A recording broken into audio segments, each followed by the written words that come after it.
Você sabia que tem como ganhar muito dinheiro todo mês com o YouTube sem precisar mostrar teu rosto? Bom, isso provavelmente você já sabe, quem me acompanha sabe disso. Hey Nerd, Trunks, não é o Peter aqui. Passando só pra falar que na descrição tem um link pra você aprender tudo sobre o YouTube. Tamo junto e fica com o corte. Né?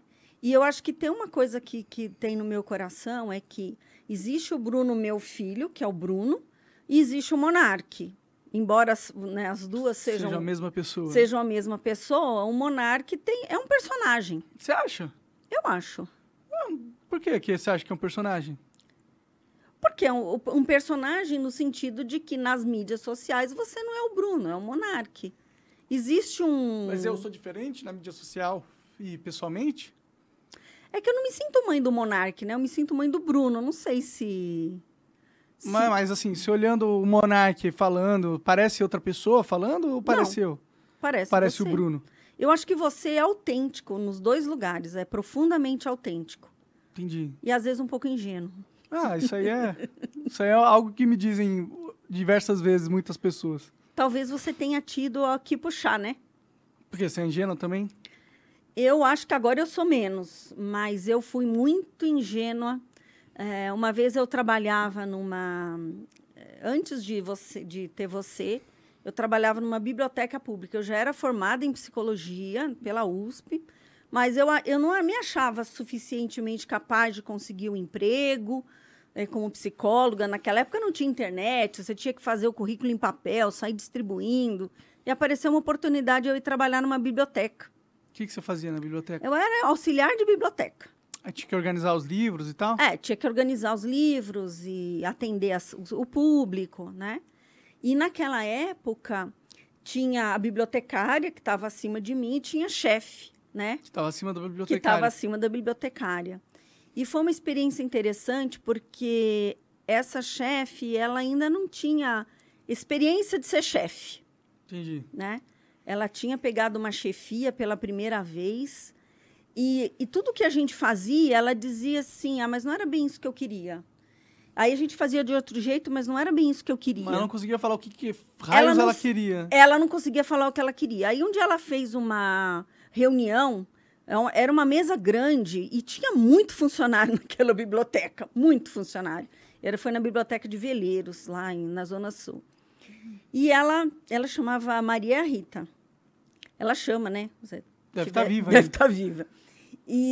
Mas ela foi assim, naquele momento, ela reuniu todo mundo e ela perguntou qual era o problema. E eu falei. O problema era ela.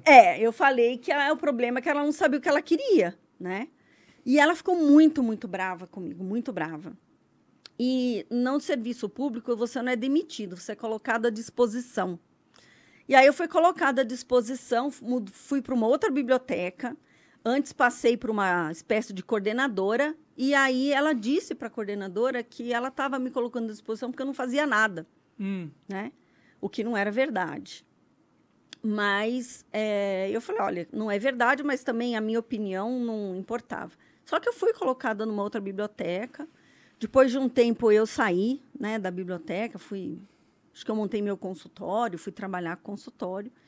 E foi interessante porque 2 anos depois... Ela me ligou, ela me encontrou no número do consultório e ela me pediu desculpas. Foi na época da Irundina, que a Irundina assumiu o governo. E naquela época a Irundina pediu para que as pessoas escolhessem o chefe da biblioteca.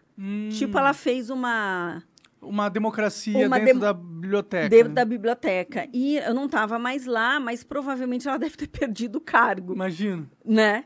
E ela me ligou e falou assim, Lívia, você tinha razão. Eu não sabia o que eu queria. Tipo isso, né? E, assim, que ela tinha um problema. Então, eu acho que foi uma ingenuidade minha, porque eu falei realmente o que eu pensava naquela... Né? Eu falei a minha verdade, e isso fez com que eu fosse colocada para fora daquele serviço. Sim. Né? Mas não era uma mentira que eu tinha falado. Então, eu tive esse reconhecimento... Que é melhor não falar a verdade, às vezes? Não. Eu tive o reconhecimento de que eu estava certa. Sim. Né? Mas eu passei por uma situação... Assim, é uma humilhação, né? Você chegar numa coordenação e dizerem que você não faz nada. Né? Não é uma coisa agradável de você passar. Com certeza. Então, acho que a ingenuidade faz parte. A gente vai aprendendo que tem coisas que a gente... Mas é ser ingênuo ou ser correto isso? Eu não sei, tipo... Talvez você pudesse ter falado de uma outra forma. Tudo tem a forma de você falar, né? Bom, isso é verdade. Né? E acho que é uma característica minha, e talvez sua também, né? Não sei, de ter uma comunicação muito direta. Então, a comunicação direta, ela às vezes machuca as pessoas. Sim. E te coloca em situações difíceis. Né? Agora, tem pessoas que naturalmente têm uma comunicação mais soft. Mais politicagem, né? Mais política, que dá umas rodeadas. Então, a gente vai aprendendo com a vida. A ser mais político? A ser mais político. Mas, assim, eu acho que tudo depende se você quer bancar aquilo ou não. Sabe? Acho que a maturidade ensina que tem brigas ou guerras, se você quiser, né? Ou ideias que vale a pena você lutar. Você fala, não, por essa guerra eu vou comprar, essa briga eu vou entrar. E outras que não valem. Entendeu? Então, acho que é uma questão de sabedoria. O que você vai bancar e o que você não vai bancar. E aí poder fazer essas escolhas. Né? Muitas vezes a comunicação direta não te dá a possibilidade de escolher. Porque meio que é papum, né? Você bateu, levou, né? Você fala.